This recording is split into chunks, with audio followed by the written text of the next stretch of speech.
Donald Trump keeps hearing things, and many people are talking about it.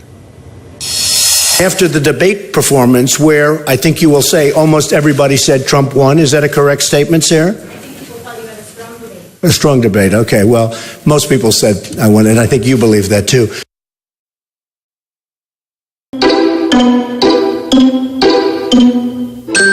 Everybody said I won the debate. A lot of people said I won, and I'm very happy about that. It's always nice to hear that, but many of your cohorts have said I won this debate. They say I'm setting records with men. And right now we have a lot of people, and a lot of people think he may have led this attack. That are being hit are not ISIS strongholds. And These I'm are areas that that are propping up Assad. Right, and I'm hearing that, and I hear they're hitting both, but I'm hearing that. People are saying, many people are saying, Trump is right. He's absolutely right about NATO. Problem in this country, it's called Muslims. We know our current president is one. Right. You know he's not even an American. We're going to be looking at a lot of different things, and a lot of people are saying that, and a lot of people are saying that bad things are happening out there. There are a lot of people that think maybe he doesn't want to get it. A lot of people think maybe he doesn't want to know about it. I would listen to the generals, but I'm hearing numbers of 20 to 30,000. A lot of people are saying they'll have the highest ratings. Bernie's still out there. He's still out there. Bernie is out there. And I'm hearing we're going to pick up a lot of Bernie supporters. And I'm hearing we're going to get close to 40% of his supporters. So the question is, who are the some people, the many people Trump keeps talking about? Do they tell the truth, or do they even matter? We're joined by Glenn Kessler, the fact checker at the Washington Post. Thanks so much for being with us. Let me ask you, first of all, at a very basic level, you check into political leaders and what they're saying every day. How trustworthy, how truthful does Donald Trump tend to be? Well, Donald Trump has earned more for Pinocchio ratings, which is our worst rating, than any politician that I've covered in the last 6 years. And in fact, the percentage of For Pinocchio ratings he gets is off the charts. It's about 65% of the claims that we've looked at have earned For Pinocchios. Generally, in general terms, your average politician gets between 15 to 20% For Pinocchios. So he's basically at 3 times the general average. And sometimes he doesn't even seem to want to suggest that what he's saying is true. He refers to some people or many people as if to signal that it's hearsay, but then he repeats the hearsay anyway. How many people do that? Well, it's rather unusual for a politician, in particular one that's running to be president of the United States. And you're right, that locution, many people say, allows him to inject into the mainstream conversation things that would ordinarily be dismissed as conspiracy theories. Well, in fact, he seems to love conspiracy theories. He's an enthusiast. We can look back, for example, at 2 of his most recent claims. Listen. All I did is point out the fact that on the cover of the National Enquirer, there was a picture of him and crazy Lee Harvey Oswald having breakfast. Now, Ted never denied that it was his father. We're running against a rigged press. We're running against dishonest people. Okay? Really dishonest people.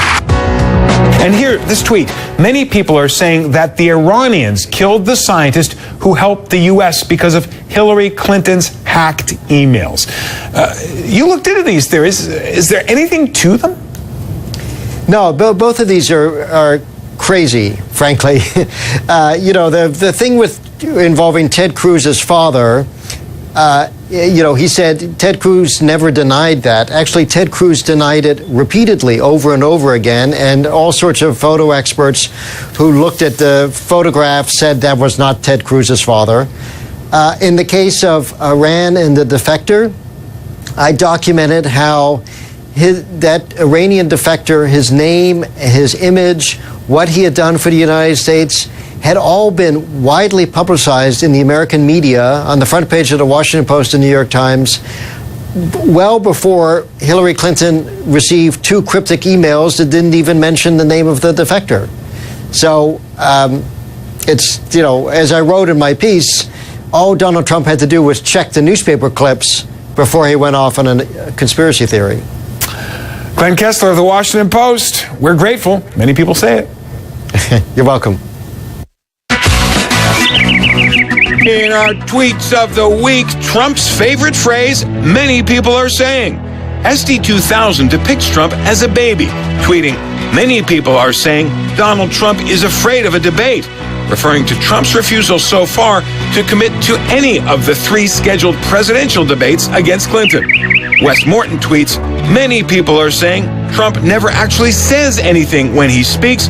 Don't know if that's true, but people say it. And Manny Savatsian revisits Trump's Time magazine photo shoot last year with an aggressive bald eagle, tweeting, many people are saying that bald eagles can sense evil and stupidity. Snap. A strange scene on the campaign this week. A Clinton rally gets a guest it didn't want. Whoa, this is fabulous. Thank you. Clinton took the stage in Kissimmee, Florida, not far from the site of the worst mass shooting in American history. 49 people killed at an Orlando nightclub in June. And I know how many people, family members, loved ones, and friends are still grieving. And just behind her, the man in the red cap and mustache, Sadiq Mateen, the father of the Orlando shooter. Clinton is good for the United States versus Donald Trump. Mateen says he was invited to the Clinton rally, but Clinton's people say not by them.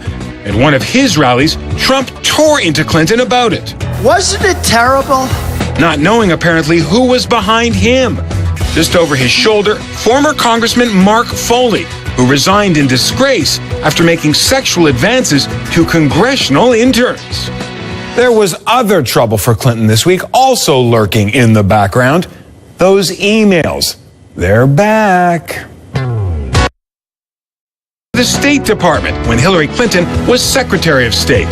In a 2009 email, Clinton Foundation official Doug Band directs State Department aides Huma Abedin and Cheryl Mills to help Gilbert Shiguri.